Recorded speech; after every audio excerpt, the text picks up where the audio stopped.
10 to 15 minutes. Okay, I turned it on. Okay. And here we go. And go. Who would like to start? Well, I'll just start with the modeling. I mean, our whole focus has been modeling and creating. And being that I'm the last of the four of us to do it, I'm going to jump in everyone's lessons. And I think all the children achieved our goals of creating models in very different ways. Yeah. Some very open-ended, like Maya's, that yours was very open-ended with just all different materials and construct, to mine, which was a very controlled variable situation. And summing up all four of us, to be honest, and using the articles because we really didn't talk about it, I feel that we've all realized, and according to the article too, by students making models, they have a hands-on representation of whatever we are talking about in science. And that's what bridges our gaps. I'm kind of I think doing a sum up from everything. Yeah, absolutely. And I think looking at all four of us together, that we can do it all very different ways. But our big issues are time constraints. Mm-hmm. And that's what's holding, I think, all of us back. Although I think, Maya, you have a little bit easier time being in kindergarten with exploratory more than us. Because I think that's what they're allowing in kindergarten, or you created the environment too. where we're more, we have to be at X, Y, and Z by a certain point. So that's my summing up of the article. So anyone else feel free to chime in. I just think it addresses like the tactile learning. It's giving them a chance to hold it. And when we talk about buoyancy, or we talk about altitude, or we talk about resistance, whatever words, whatever vocabulary we want to talk about, they're able to put that picture in their mind of the bridge, or of the parachute, or of the house that they're working on. So I think, the hands-on representation of what we teach is integrating the language, it's instilling the language, it's giving them the vocabulary, which I think for many of us with the L learners, it's what they need. They need to have that hands-on experience. So,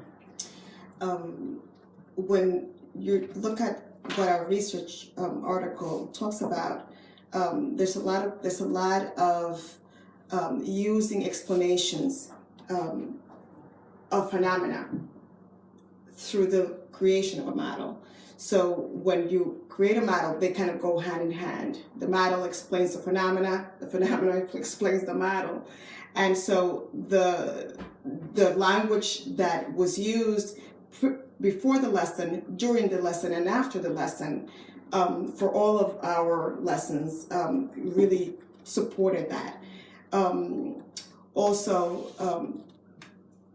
Going back to the big idea, right? Our research article was talking a lot about that, what the big idea is, and does the model support the understanding of a construct of that big idea?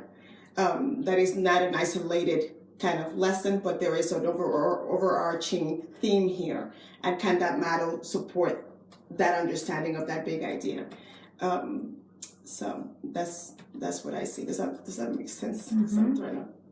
Yeah, I mean, I definitely think that though it looked different, and I don't think it has to look the same. I think what it has to do is show the thread of what modeling could be. I actually think that the lesson is less important than what the kids are actually doing. And actually, I was pretty convinced of that. That has sort of been in my head, that this is not really about the lesson in this one. That this was about what were the kids doing in order to create a model. I almost felt that if we had taken away all of our intros and just seen kids building a model, that would have been as equally powerful. Interesting. I really, and all of like if we had just taken away our presence there, seeing us, we could have heard our voices, but seeing us, I almost thought that lended even more credence to this whole idea of what modeling could look like K to 2. because there was a close up in your video, Carrie, of at the table when the kid, you could see your body from here down, and you could see your student teacher over there, but it was looking at these two kids, and I could hear you giving the directions, and they were following it. But really, what was most interesting was about how they were using their hands to do what they were doing. And the same thing went in Courtney when they were using, when you were asking the kid about what are you making, and he said this is a wall, and there was sort of this kind of light bulb thing of being like, even though I heard you asking the question, what was most interesting was about his response to that, his sort of like, oh, wait, you know, and the same thing, you came over to the kids who had the boat, there was two pieces to yours. They had the aluminum, they were using their hands to create the boat, but then forward it to having the boats in the water.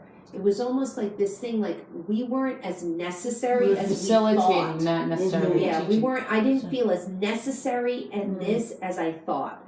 Yeah, and that was that's really true. interesting to me about what modeling is. You know, because we think, I almost think that we think we're modeling all the time. But what I'm starting to feel like is what's really happening is they need some grappling time.